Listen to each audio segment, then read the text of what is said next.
Hi friends, welcome to BBN study and research पुराना pension बा OPS ये OPS उपरे बहुत बड़ अपडेट आसी पूरा डिटेल से जनइबी आपण को एवं जो मैंने चैनल रे प्रथम थर विजिट करते निश्चय वीडियो सब्सक्राइब करने जहाँद्वारा कि आपण को गोटे सब्सक्राइब मो मोटिवेशन हेबो एमती गवर्नमेंट जॉब रिलेटेड सहित विभिन्न इंटरेस्टिंग जॉब रिलेटेड वीडियो बनवा आसतु डिटेल से जानिबा कौन पुराना पेंशन स्कीम बा ओल्ड पेंशन स्कीम ऊपर बड़ अपडेट आसी तो देखंतु ओपीएस यही मानक मिलिबो ओल्ड पेंशन सुविधा सरकार का बड़ घोषणा। तो ओल्ड पेंशन सुविधा एमानकु मिलिबो old pension scheme unified pension scheme सरकार घोषणा कर तेबेटार बड़ विभाग यहाँ विरोध कर। तो ओल्ड जेते बड़े यूपीएस घोषणा होती बहुत मध्य यहाँ विरोध करा यूपीएस योजना रे किछि व्यवस्था जो किछि व्यवस्था जो किछि कर्मचारी प्रतिवाद आरंभ करछंती बोली विश्वास करा जाउछि। देखंतु यूपीएस एवं एनपीएस मध्य किछि भी यूपीएस और ओपीएस मध्य फरक किछि ना किछि अछि जहा द्वारा कि आपनको समस्त कर्मचारी उपरे यह प्रभाव पड़ुछि। कर्मचारी मैंने ओपीएस को समर्थन करुथिले बेले उभय एनपीएस और यूपीएस को विरोध करछंती और घोषणा होइथिबा पेंशन विरुद्ध एक विशाल अभियान आरंभ करिछंती। तो देखंतु UPS old pension scheme NPS तापर यूनिफाइड पेंशन स्कीम यूपीएस यहाँ को विरोध करिक यूपीएस लागू करने को कहुई कहीं भारत वर्ष रे 5टी राज्य को छाड़ीदेले सबु जगार एवं एनपीएस एवं यूपीएस चलुची ना 5टी राज्य जो बीजेपी शासित बा शासन करूना से अंचल यूपीएस बा ओल्ड पेंशन स्कीम लागू होइछि। जदि आम ओडिशा रे जदि सरकार चाहती ताहले ओपीएस निश्चय लागिबो।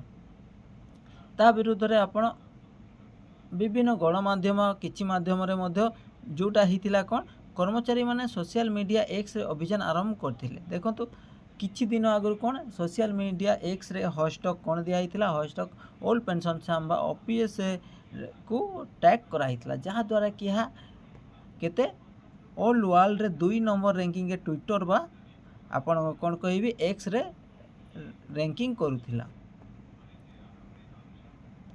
ओपीएस कर्मचारी यूपीएस को विरोध करी गोटे पोस्ट करी एमान को विरुद्ध रे विरोध करछंती। तो एबे देखंतु आंदोलन करनांती आंदोलन करूछंती किंतु को माध्यम रे एबे ट्विटर बा सोशल मीडिया माध्यम रे जोटा आंदोलन यह सबुदिन हो पारबनी आंदोलन जो मैंने करेंगे ता भल कथा। ओडिशा रे मध्य यहाँ पर आग को बड़ धरण आंदोलन अच्छी ओपीएस विरुद्ध बा ओपीएस लागिबा पई ओपीएस कर्मचारी यूपीएस विरुद्ध गोटे पोस्ट करी यहाँ विरोध कर ओपीएस दिन सारा ट्रेंड करथिला। तो ओपीएस दिन सारा ट्रेंड करथिला यह व्यक्तित्व तो ओपीएस रो पुनरुद्धार पई सचिवालय रे एक आलोचना होइथिला।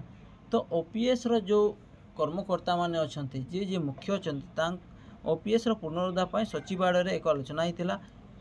एनएमओपीएस रो मुख्य कहिसंती सरकार ओपीएस स्थान रे यूपीएस स्कीम परिवर्तन करी कर्मचारी को विभ्रांत करूछंती।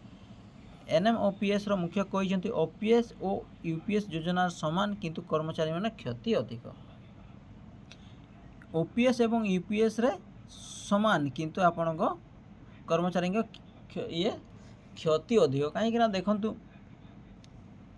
जड़े रिटायर्ड हैला परे जो ग्रेजुएटी पाउथिला जा पेंशन पाउथिला ताहा यूपीएस रे ग्रेजुएट अल्प अच्छे एवं पेंशनटा आपण पाइबे अधा दरमा पाइबे किंतु सेते बेले कोन आपण फुल सैलरी रो अधा दरमा पाइबे एबे कोन बेसी सैलरी रो अधा दरमा आपण पेंशन हिसाब रे पाइबे। तापरे विभिन्न सुविधा सुयोग थिला जोटा आपण कोन आपण जीपी सेक्शन रो सब पैसा उठे करी आपण घर द्वारा सब किछि करि पारथले किंतु एनपीएस रे नाही यूपीएस रे मध्य नाही सेति पई यहाँ को विरोध करा जाउछि। आगो को देखा जाए सरकार कौन कर सरकार आज ना काली जहाँ डिक्लेयर करेंगे एबे तो यूपीएससी लागू करछंती ओडिशा रे कौन होची तापाई विरोध मध्य चली ओडिशा रे कौन लगेबे ताहा एपर्यंत अपडेट आसी नाही किंतु जदि यूपीएस जगह जदि ओपीएस लगाते तो ओडिशा रो जेते कर्मचारी अछंती से माने बहुत उपकृत होते। ଏହା ଥିଲା ଆଜି ପାଇଁ ବଡ଼ ଅପଡ଼େଟ୍। ବିଭିନ୍ନ ଅପଡ଼େଟ୍ ପାଇଁ ଏହି ଚ୍ୟାନେଲକୁ ସବସ୍କ୍ରାଇବ୍ କରିବା ସହିତ ସାଙ୍ଗମାନଙ୍କ ସହିତ ସେୟାର କରିବେ ଏବଂ